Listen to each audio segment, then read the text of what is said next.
Hello, mga kaigsunan, mga kapatid, mga followers, supporters sa buong mundo, lalong-lalo na sa mga kapatid natin sa isang simbahan na gipundar sa atong Ginoong Jesucristo. Mayong good afternoon sa lahat, lalong-lalo na dito sa aming lugar sa Santo Tomas, Davao del Norte. Mayroon lang akong i-discuss o ito sa pinatpat ng ating kapatid na nasa Seventh-day Adventist. Ang sabi niya, bakit daw nga ang mga Katoliko gagamit man og pagpanguros? Ang mga Katoliko mosud og simbahan manguros niya ang mga kapilya. Ang mga Katoliko bisan sa balay ay mga cross unya iyan ang gisaway kay sa unang panahon sa nagwali pa si Kristo, kauban siya matinunan, wala man sila gagamit og cross, walay crucifix, walay cross, ug asang lugar sila mato walay pagpanguros. Sipyat kay na siya igsuon ingon animan alangan pag magamit sila cross o crucifix ato sang hindi pa na ang cross minto si wala pa na Kristo nga nagbitay sa cross, manang cross lang na siya. Pero miingon ita crucifix naan si Kristo gilansang anang maong crucifix, gitaw ng crucifix kay cross og ang Kristo nga nagbitay nya sa unang panahon. Misot sa unang panahon nganong walay cross walay crucifix sa unang panahon ni Kristo sa pagwali nila kauban sa mga tinunan mga apostolis. Alangan wa pa nalansa nga atong Ginoong Jesucristo. Nakabaton ang Katoliko og crucifix, nakabaton og larawan ni Kristo nga nagbitay sa cross. Human si Kristo lansa sa cross, namatay gilubong. Pasalamat kay nabanhaw tungod sa iyang gibuhat nga para sa atong kaluwasan tanan tibuok kalibutan may iyang mga katawhan. Mo nang sabto nung may ba mindset ba wala pa crucifix sa una, buhay pa si Kristo, nagsuri-suri pa unya mayong anong may cross nga gamit nila sa una. Unya kining pagpanguros sa mga Katoliko karon usa na sa paghandom, pagtahod sa dakong gahom sa pagka-Diyos ni Kristo nga namatay, nagpakamatay ang iyang tawhanong lawas, namatay diya sa nagbitay sa cross. Mo na mga kinatiman na ha, na misinterpret lang na, uwa lang yun kayo masabti ang iyang gibasa, uwa niya mapamalandungi nga sa una natural wala pa cross o wala pa pagpanguros. Kaya ang gigamit atong pagpanguros tungod man sa atong paghandom kami mga Katoliko, kita mga Katoliko nanguros tatong paghandom nato sa gibat ni Kristo nga nalansang sa cross tungod sa atong maklapasan nga tungod kay iyang paghigugma sa katawhan nalansang sa cross. Mabasa man nato na sa 1 Korinto 1:18, ang cross alang sa nagkalaglag binuang apan alang sa ginaluwas gahom sa Dios. Mao na atong ginahandom karon. Sulat na ni San Pablo ha ngadto sa taga Korinto para pagpahinungdan sa mga katawhan nga iya sa nga angay natong tahoron handumon ang kamatayon ni Kristo nga nagbitay sa cross. Mao na nga diha sa cross, diha ang dakong gahom ni Kristo para sa pagluwas sa katawhan tibok katawhan niya sa tibok kalibutan. Mao na atong sabton karon kasagaran mga Katoliko manguros kay na may crucifix, human naman si Kristo namatay, na naman makita ang larawan nga nagbitay sa cross. Sa una, pa na, alangan, naglakaw-lakaw pa. Pagka, dili ba, dili. Mani, ang gihimo sa mga Kristiyanos, pagpasigarbo sa cross ni Ginoong Hesus, mao ang pagtimaan o cross sa agtang, parang sa bunyag, o sa pagpanguros o ang pagbutang o cross sa mga balay, labi na sa balay alampuanan, mga simbahan, mga kapilya. Gipahayag ni Ginoong Hesus nga ang pulong sa Dios basahon og sabton. Mao na itong timan-an na mabasa sa San Lucas kapitulo 10 bersikulo 25 hangtod 26 og naapod sa buhat sa mga apostoles kapitulo 15 bersikulo 17 sabton. Ug unsa atong pagbasa sa bilang kasulatan, busa ang giingon ni San Pablo nga siya nagpasigarbo sa cross. Dili literal nga iyang gidala ang cross nga ikamatyan ni Ginoong Hesus. Kundili nagpasabot kini sa pagpanguros. Maning tatak sa agtang. Tungod sa timaan Santa Cruz. Maning pagpanguros sa mga Kristiyanos. Ang pagpanguros sa mga Kristiyanos katumanan kini sa gipadayag sa Dios sa dang tugon. Mingon ang Ginoo agi sa tunga-tunga sa syudad sa Jerusalem og markahi sa cross ang agtang. So mando ni ha, mando nga basa biblically sa mga tao naghilak og nagagulo tungod sa tanang kangilad nga nahimo dinhi. Nadungog ko siya nga miingon sa uban, karon makaagi ka sa syudad. Sunod kaniya og pamatya sila. Ayaw tan-aw nila sa kaluoy. Ayaw pakitag kaaghop ining tanan sa mga tigulang nga lalaki, sa mga batanong lalaki, sa mga birhen, sa mga kabataan ug sa kababayan-an. Apan, anay apan, dili day tanan. Apan ayaw tanduga ang dunay timaan sa cross. Mabasa biblically sa basa ni Propeta Ezekiel Kapitulo 9, versikulo 4 hangtod sa 6 sa Jerusalem Bible. Sandali lang ha. Kunting interruption. Mayroong nangangailangan.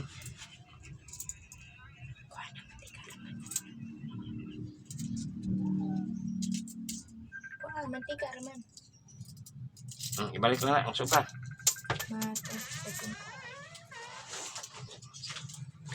So, na ay mga kuan. Karangan. Padainta. Apan ayaw tanduga ang dunay timaan sa cross. Dili patanduga asang basa sa propeta nga basahon. Propeta Ezekiel Kapitulo 9 versikulo 4 hangtod 6 sa Jerusalem Bible.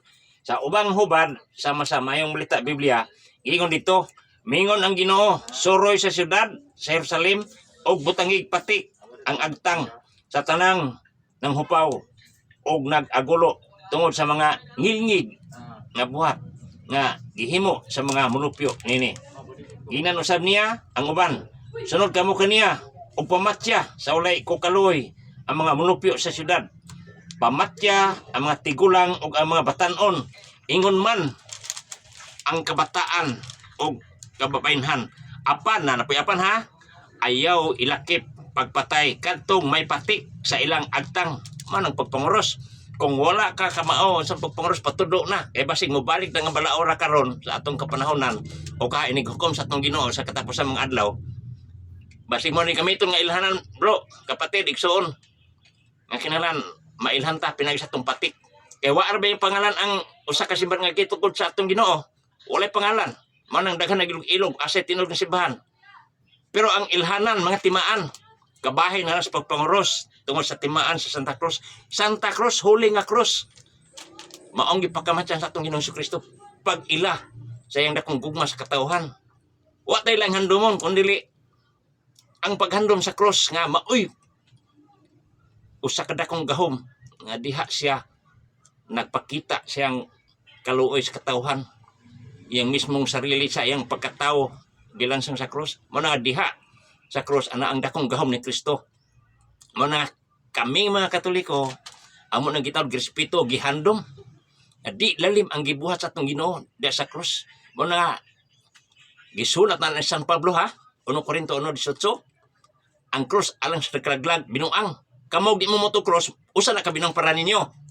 Mga dili mo to, dili mga Katoliko. Apan alang ka na mo mga Katoliko, alang ka na mo mga ginaluwas ha. Wa mi maniguro nga luwas nami. Alang ka na mo mga Katoliko, alang ka na mga ginaluwas gahom sa Dios. Take note, wala mi maniguro nga naluwas nami. Pero naningkamot mi sa among kaluwasan. Murag ligid ba nga gatuyok-tuyok lang kung maplat pahanginan. Sige pagtuyok sa mas ligid. Hantod mo abot sa dag-anan. Wala mi manghambog nga luwas na mi. Kay wa pay ginalo sa Ginoo. Gawas lamang sa iyang kabubuton nga ipili nga mga tao. Sama ni Dimas nga usa ka makililisa nga matawag siya salbay sa iyang kinabuhi sa unang panahon. Banggitang tulisan. Pero gihok man sa Ginoo nga mahikoy niya sa paraiso. Karon dayon ubang kakanako sa paraiso. Kay nangaliw po man si Dimas ha, hapit na sila mga matay. Nya si Kristo po nagtinga na sa kamatayon. Jesus, hinumdumi ako kung tuan nga sa paraiso. Agtik nito bag si Jesus. Kay perting kalipay ni Jesus nga bisag mamatay siya diya sa tahanon niyang kamatayon. Napay tao nga nangaliw po niya. Karon dayon ubang kakanako sa paraiso. Dili ba ka ko nang Ginoo nga di niya ay kuy sa paraiso? Gipasaligan niya hapit na sila mga matay. Nya mamakak di man pud baka ko nang Ginoo. Sus klaro kayo nga gihukman sa Ginoo diha mismo nga may kuy sa paraiso si Dimas nga banggit ang tulisan. Manaway kumos pagpamalandong pero dili yung nga luwas na ta. Ang atong pagtuo manas buhat padayon gyapon ta ana hangtod maabot sa dag-anan nga mao ang kaluwasan. Take note. Ang mga gagmayng sala dili makatus langit. Pinpoint umansa sa pagpakasala. Walay tao nga ingon ana nga makaadto pa sa langit kay ginaingon nga limpyo ang makatus langit. Mao na nga ang purpose sa Ginoo na yoy salahan na screening please kanang cleansing please kanang hugasanan nga lugar nga dito ipa-standby barag pila ka tuig dito ma-standby ang mga kalag sa mga tao nga di man sa langit kay hugaw pa napay kuhaunon nga mga pino nga mga sala mga gagmayng abog-abog sa pagpakasala hugasan ito malimpyo kay puro limpyo ang tao nga dayon lang ito sa langit kanya ang dakong sala nga di na madaghugas dito sa itong purgatorio cleansing place motoy automatic nga mato sa nagdilab nga karay sa inferno. Pero tungod sa divine love sa atong Ginong Dios nun tong amahan silang nakalapas sa iyang pamalaod. Sample lang niya si Lucifer sa Arkanghel na nakigray dito sa langit gihukman tuod nga madritso nga to gikadinahan pa dito sa temporal nga silot sa nagdilab nga kalos pero gitagal naman po sa libo ka tuig. Unya kay dugay naman na human ang isa ka libo ka tuig. Kaya ang edad sa atong Ginoo karon 25 years old na atong Ginoo. Kaya ang iyang edad mao man ang nagsubay sa tuig karon.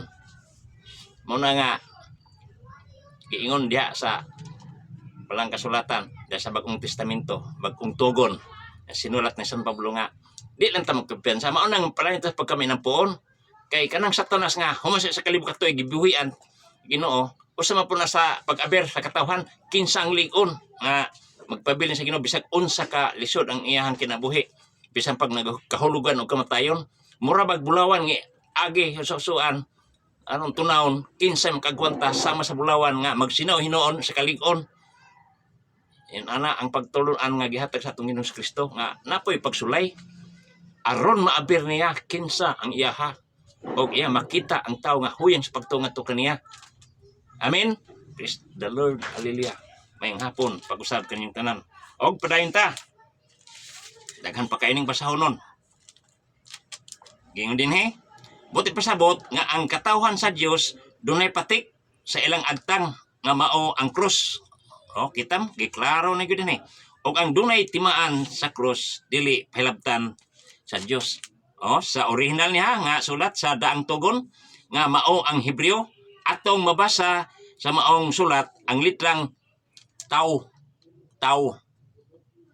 T-A-U tau nga mao ang ipatik sa agtang mabasa sa basa ni Propeta Ezekiel kapitulo 9 bersikulo 4 hangtod 6 ang tao usa sa mga letter sa Hebreo alphabet o ang forma nini cross or X nga ganang cross nga tumba sama sa gipasan ni Kristo nga naganang cross sa Bagong Tugon sa gipadayag sa Dios kang San Juan gingon unya nakita ko ang ang laing anghel nga mikayab gikan sa silakan nga may patik sa buhing Dios patikan suting patik bisinggit siya ngadto sa upat ka anghel nga yatagan sa Dios og gahom sa paglaglag sa yuta ug sa dagat.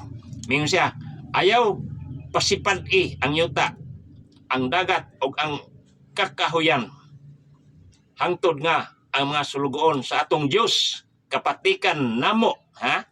Sulugoon sa atong Dios kapatikan namo sa ilang agtang ang gipadayag Kapitulo 7, versikulo 2 hangtod 3. Kinahanglan patik igsoon.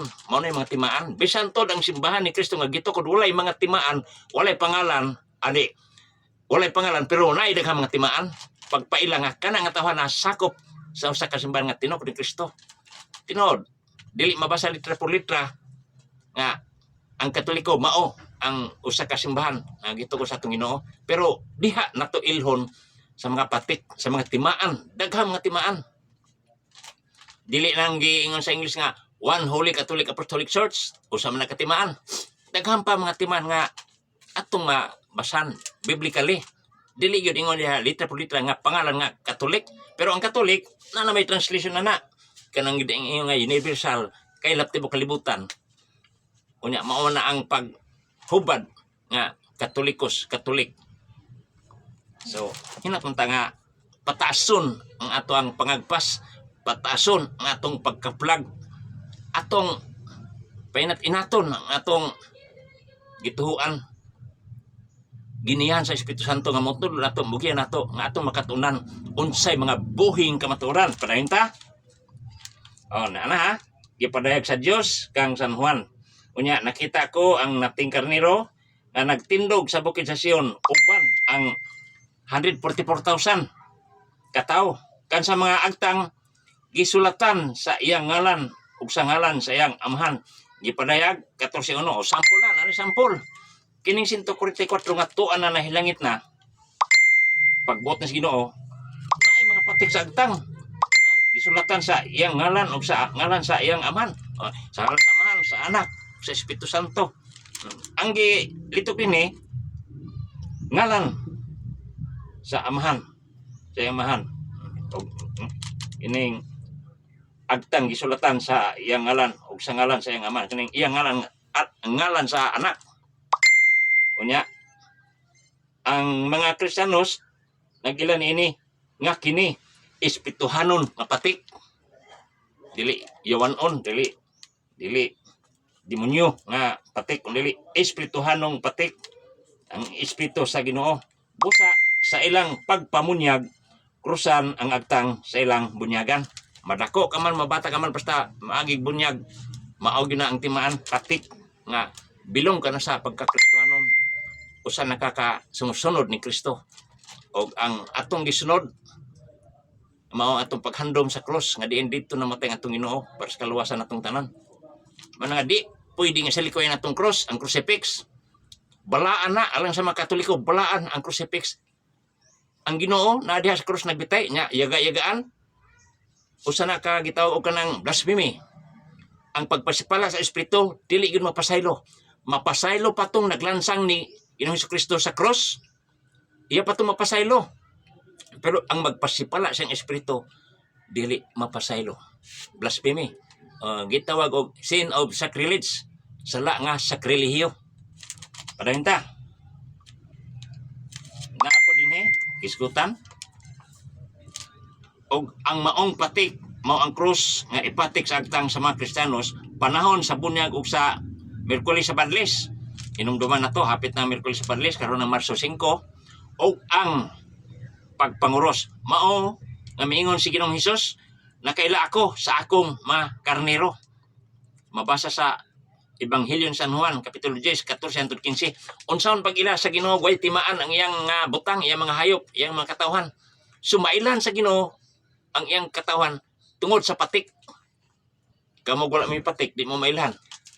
Gani ako na ako'y mga ilhanan sa akong butang, sama ni ini. Sarto. Akong timaan ini. Sulanan ko sa akong coin nga daginuton. Kung matagak ni siya, dali ra kong makitaan. Kay na may pula nga ilanan, timaan. Malagpot na kasagbutan, ang ako ng pagkitaon, kining pula. Attractive man ang color nga pula no. Kabay na timaan sa kabutang nga akong giampingan. Bisa ka pa rin coin masulod. Pero mua ni, unyag dakong sulod ang so din unyag masudlan ako rin, tibok sa kalibo. Pangitawang yun ako kay, sayang kayo nga mua ang sa kalibo niya. Para nga dali makitaan. Kinirang pula. May akong timaan. So, kinahanglan ng mga butang na yung mga timaan. Kita pang tao, dili timan sa Ginoo. Mindset lang. Panigurado. aning kamot po tag-ampo, adi ito may impirno. Di po ta magsalig. Ang sobrang pagsalig sa tao, basin maupo na hinungdan nga makapaimpirno. Kay anda man Ginoong pasaylo sa atong mga sala, bisan unsa pa ka dagtong pula pa sa atong sala, pero mga itag pasaylo Ginoo, mo pasaylo Ginoo, pero di ta magkumpiyansa. Kay basig mahimo ta nga murag usa ka mansa, di na makatus langit. Kay di lagi makatus langit kung nakay gamay sala nga mansa sa pagpakasala. Mo na nga fair kayo ang hukom sa Ginoo. Dinhi, palimita. Gipasigarbo sa mga Kristiyanos ang cross ni Ginoong Hesus tungod kay dako kini og bili alang kanila. Alang kanamo nga mga Katoliko, diya sa usa ka simbahan nga ito ko ni Kristo, dako kini bili, importante kay ni namo. Dili ingo nga pag Diyos-Diyosan. Dili man Diyos-Diyos nga si Kristo, tinuod man nga siya Diyos. Nga ang iyang larawan as crucifix. Munang angay siyang respeto tahoron og handomon.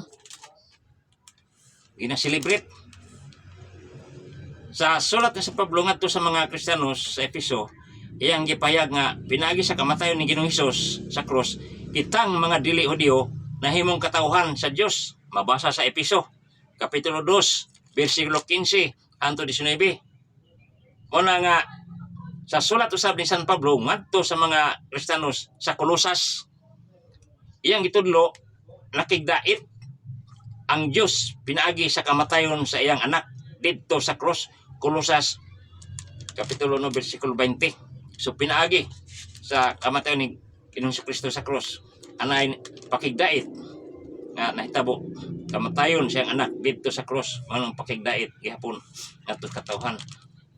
Kay wala magpakamatay o wala buhata ang mga panghitabo ni Kristo nga mamatay sa cross, dili matawong pakigdait ngadto katawhan. Wala may maabot nga kaluwasan.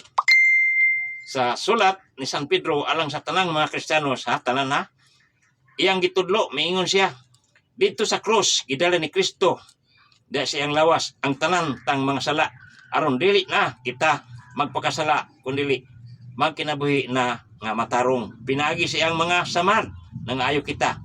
Ano Pedro 2:24. So di lalim ang gibuhat ni Kristo nya ato arang sensayon glimot ang cross nga wa man tay makita nga paghandom sa kamatayon ni Kristo, mao man ang crucifix nga naa siya nagbitay. Mao nang kinahanglan nato handomon. Ako mga ning gikwintas kisa mo ganin ako, dili nga nagkis kog Dios o dili mahal nako ang Ginoo nga manluluwas. Manang akong gikwintas usa sa maka padlong kung natas kaputong, kaya tao ra ba? Tao lamang. Malimot nga siya binuhat sa Ginoo. Usan ni sa makahatag na to pagpahinumdum ba nga ang Ginoo gani nagantos, kita pa di ta magantos. O na mga ikwintas-kwintas nako nga nagbitay sa cross. Nya kita gamay nga pag-antos, gamay nga problema sa kalibutan, magpinutong na, di na masabot ang kiniya. Nga si Kristo gani niabot gud ang iyang kinabuhi sa iyang tawhanong kinabuhi dito sa paglansang sa cross. Sa usa ka pagi inubanan sa mapag-antos, sa wa pa nalansang sa cross, daghang mga latos, labhag ang iyang kalawasan, mga latigo nga iyang gidangatan. Mao na makita nato sa cross, makahandom ta. Ginoo, pasaylo ako sa mga kalapasan nga nabuhat nako, di lalim ang imong gidangatan sa cross tungod kanako. Kitang handomon na to ang cross sa tibok natong kinabuhi, kay mao na diha ang dakong gahom atong Ginoo Hesus Kristo pinagi kamatayon sa cross. Muna nga pinagi siya ang mga samad nang ayo kita. Ano Pedro 2:24. Nya miingon si San Pablo, kay ang mensahe may tungod sa kamatayon ni Kristo dito sa cross binuang alang niadtong wala maluwas apan kanatong giluwas gahom kini sa Dios. Mao ning mabasa sa sulat ni San Pablo. Unang sulat ni San Pablo ngadto sa taga Corinto kapitulo 9 bersikulo 18. Muna nga mga kaigsunan labi na sa atong igsoon nga nasa Seventh-day Adventist, among anong ang mga Katoliko ni sige panguros nya ang mga simbahan ng kapilya na mga crucifix na mga cross. Nga sa unang panahon ang mga tinuan ni Kristo, mga apostoles, wa man sila sige panguros, wa man sila Mari makita sa mga sinagugag cross alangan. Sublian ako pag-ingon. Buhi pa ang Kristo nga ikog-kiyugan nga mao'y ginuhan nga patyon kay nga suko mga nagsimba adlong Sabado no. Ahudyo nga ang Sabado alang kanila mao ang adlang ipapawlay nga suko man no kay kasakaran naisupak man ang mga buhat ng Kristo sa adlong Sabado igpapahulay mao man tong ilang iplano nga patyon unya ang ilang hukom dito kay naghiusam sila nga ilansang sa cross. So sa dihang nalansang na sa cross na daghan na gibuhat nga cross nanay crucifix sa karon nga panahon dili kay sa una pa imong pangita cross wa pa gani malansang sa cross ang atong Ginoong Kristo mangita naka cross mangita naka crucifix mangita naka musod ang mga apostoles mga tinun-an si Birhen Maria musod ug kapilya musod ug simbahan mga tuk sinagoga mangita mo cross wa pa mamalansang ang ato man ang Ginoo gilansang sa cross mana karong panahon na daghan na nya ang uban wa kasabot unsa ning cross wa kasabot na nganong gigamit sa pagpanguros anong ang mga Katoliko manguros unya sa mga simbahan mga kapilya na makita nga crucifix si Kristo the center of attraction sa kapilya nagbitay sa cross sa una wala pa kay wa masay malansang sa cross buhi pa man naglatagaw pa man nagwali pa man pagka mindset yun unta gamiton ba so ano na lang medyo tataas na God bless o mayong hapon pag-usap sa tanan.